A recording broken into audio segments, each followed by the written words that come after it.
ready to boost your productivity and dive straight into your Trello boards from your desktop. Let's walk through how to quickly log into the Trello Desktop app so you can keep your projects moving. First, locate the Trello Desktop app on your computer and double-click to open it. You'll be greeted with the login screen, where you have two options. You can either log in using your email address or your Atlassian account credentials. Let's start with using your email address. Click on the email address field and type in the email address associated with your Trello account.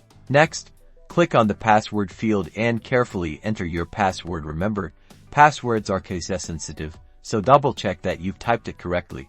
Now, click the Login button. Trello will verify your credentials. Alternatively, if you use an Atlassian account, click the button that says Continue with Atlassian. This will redirect you to the Atlassian Login page. Here, enter your Atlassian account email address and password, just like you would on the web version of Trello. Click the Continue or Login button on the Atlassian page. You may be prompted to authorize the Trello Desktop app to access your Atlassian account. If so, grant the necessary permissions. Once successfully logged in using either method, you'll be taken directly to your Trello boards. You can now access all your projects and collaborate with your team. And that's it. You're now logged in and ready to take on your tasks. Enjoy the streamlined experience of the Trello Desktop app.